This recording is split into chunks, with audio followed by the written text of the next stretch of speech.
Warning, the following video contains massive spoilers. Viewer discretion is advised. I'm Will.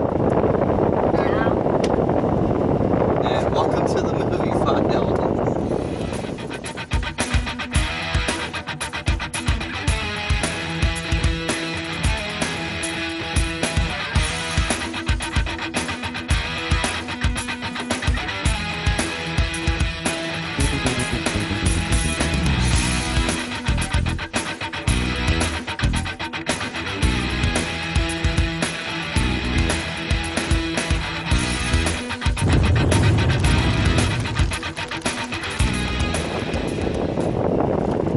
Alright, so we just got done seeing Ghostbusters. It's the exact same plot as the original. If you've seen the original, there's nothing new here as far as the basic premise goes. Cal, what did you think? It was good, but I don't think it was as good as the first. What did you think? I think it's will like it. It's got a lot of stuff going on and everything. Possibly girls will like it because they're girls. Chris Hemsworth is naked through most of it? He's not naked. Well, he's got a lot of those pictures where he's topless. Those pop up like every once in a while. Most of the time. Well, through the credits, like half of the credits. Yeah, that pictures part, like of at Chris the end, Hemsworth but naked. nobody even like stayed for that. They all got up and left. Fair enough.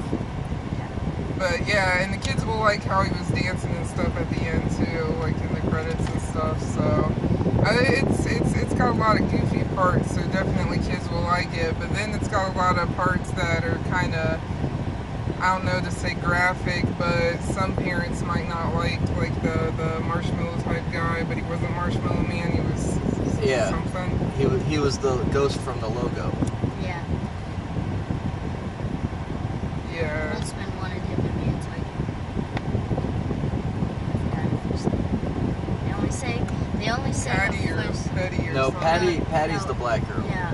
They only say her name once in There's Abby, Aaron, Patty, and Holtzman. They say her name once in the movie. And they just call her Holtzman. Yeah, and I was trying to figure out who they were all supposed to be throughout the whole thing. Well, and that's the thing. None of them these are not just gender-bent approximations of the original characters. These are 4 brand new characters with 4 brand new personalities. You know, there's not a girl Peter Venkman. There's not a girl Ray. There's not even a girl Egon. You could argue that Patty is a girl Winston. But even that, their personalities are completely different because Winston wasn't a buffoon. And Patty kind of is. Yeah, and Holtzman is crazy. Oh, Holtzman is insane. I loved that, though. Holtzman, I think, was probably my favorite character in this movie. Now, alright, here's the thing. I didn't hate this movie. I really didn't. I expected to, but I was pleasantly surprised. And I wasn't really even disappointed in the movie. Probably mostly because I wasn't expecting much out of the movie to begin with, but it's not a terrible movie. I wouldn't even say it's even a bad movie. It's a good movie. I enjoyed it. I enjoyed most of it. There were some parts that I found distasteful in it, but the movie as a whole was fairly enjoyable. I would have preferred had they connected it to the other two. I would have preferred that this be Ghostbusters The Next Generation. I would have preferred that. And I think they could have basically done the same movie and done that. And instead of having the original actors, who almost all of them came back for little cameos, instead of having them just around just for these little cameos, they could have had them at the beginning and then get the girls off and running, and they could have really done the same movie. Is there still only 2 living? No, there's 3 living. The only one that's dead is Egon. Yeah, I saw what's his name get thrown Yeah, Bill Murray. Dan Aykroyd was the cab driver. Yeah. He said, I don't go to Chinatown, I don't drive lunatics, and I ain't afraid of no ghosts. Yeah, he was the same person. Ray was the same person. What do you mean Ray was the same person? Who was talking about he was saying. Oh, you're saying the cab driver was the same character that Ray was? Yeah, kinda. It was like, these are class papers, and... Yeah, I thought it was odd that somebody said something That's like another thing. There are times in this movie where they use terminology from the original films, which is all fine, but they use it wrong. Like there's a point where one of the characters says the line total protonic reversal, referring to how they're going to end the threat, end the ghost threat. That's their plan, is to cause that.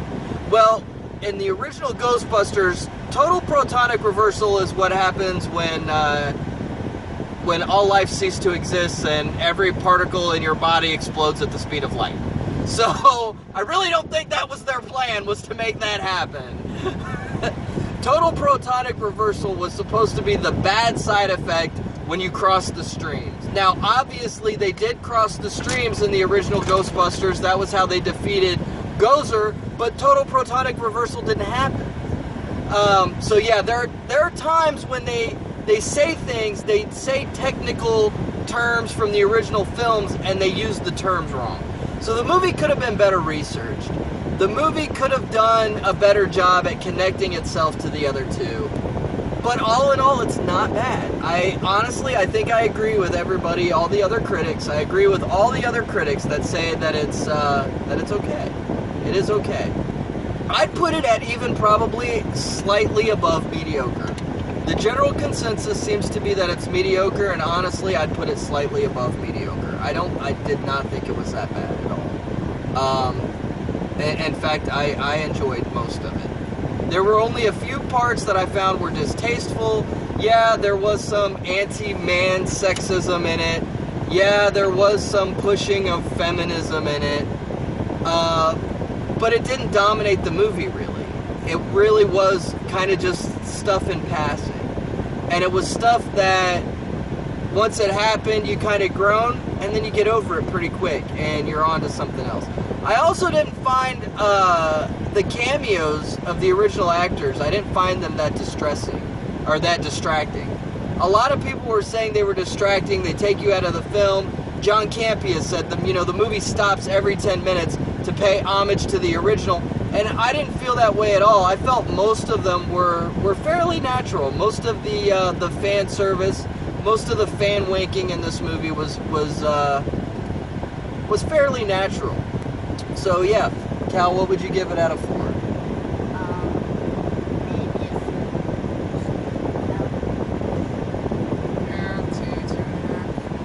Yeah, I think I would go 2.5, maybe even 2.75, because it is really close to that 3 mark for me. I just don't think it quite gets to it. But yeah, so there you have it. Those are our thoughts on Ghostbusters. Let us know what you thought. Leave your comments down below. Thanks for watching, and have a nice day. Hi everyone. If you enjoyed this video, be sure to like, share, subscribe. Follow me on Facebook and Twitter, and make sure you head on over to TheBlaze and check out my weekly column where I do movie reviews and general Hollywood industry commentary. You can find the links for all those things in the description below. Thanks for watching, and have a nice day.